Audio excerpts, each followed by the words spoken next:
was called the Lion of the Desert. He was known for his ferocity against his enemies, for his majesty when dealing with people, for his wisdom when facing issues. He was one bright page in the history of Libya. His name is Umar al-Mukhtar. He was born, Umar al-Mukhtar was born on Wednesday, the 20th of September 1858, in the east part of Libya, the state of Cyrenaica, and a city called Tobruk. His father took great care of him, insisting in raising him the best way. Umar al-Mukhtar went to school. At that time, it was called Al-Qur'aniyya. Basically, a room or a two within a mosque where kids go there to learn about how to recite the Holy Book of Quran, learn about Islam and all related subjects, also history, geography, and philosophy. At very early age, Umar al-Mukhtar showed great signs of genius. He was able to memorize the whole book at age 6 and recite it by heart clearly. He also excelled at geography and history.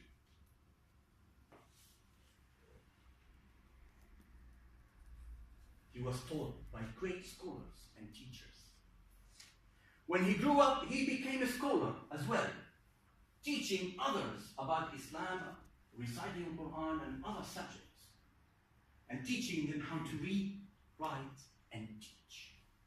They would send these people to other locations within the country to spread their knowledge. His reputation, his excellent reputation, spread all over the country like a fire in the woods. He was also known for his exquisite desert tactic skills and a great passion of the geography of Libya.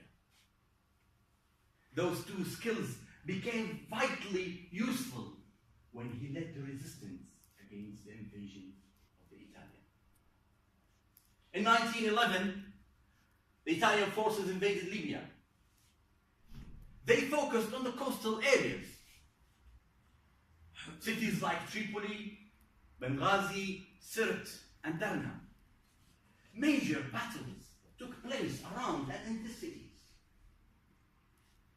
The most famous ones are in 1911, October, Battle of Al-Hani in Tripoli.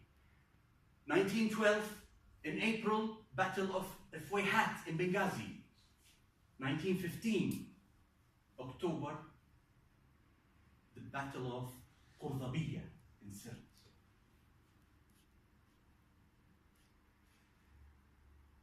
The resistance was almost defeated. There was no comparison.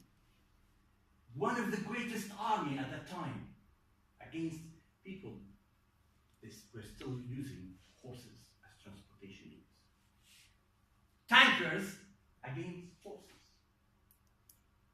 In 1922, Umar al-Mukhtar reorganized the Mujahideen, or the freedom fighters, reignited the resistance, attacked the invasion. After that, they would fade back to the desert.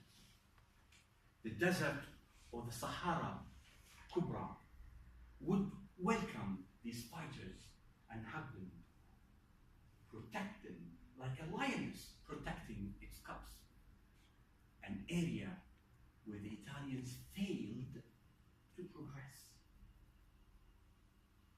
Umar al-Mukhtar led small, highly mobile, extremely courageous group of fighters attacking the Italian forces. They led successfully and repeatedly attacks, outposts, ambushed troops, and cut lines of supplies and communications, left the Italians embarrassed to have been outsmarted by mere Bedouins. This is how it was described in the Italian press at the time. Especially to know that the greatest Italian force or army was led by one of the most ferocious, bloodiest, cruelest commander, was known as General Graziani. At age 83, Omar al-Mukhtar became ill many times. His companions begged him to quit, leave the country and live the rest, whatever left of his life, in peace. But he refused and continued to fight. Omar al-Mukhtar and his followers fought for more than 20 years. It took more than just sacrifice. Unfortunately, in his late 80s, was eventually captured by the Italian army. It was a major blow to all Libyans and the resistance. The Italians treated him as a prize catch. They shackled him at that age. They shackled him with heavy, rusty metal chains from the wrists to the waists, all the way to the legs, because they feared. Omar Mukhtar was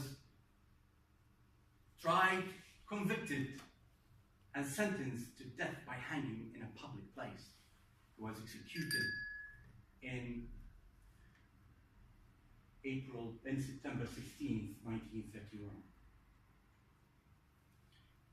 I will end this story by one of his famous quotes that he repeatedly said every time the Italian authorities tried to bribe him to abandon the resistance.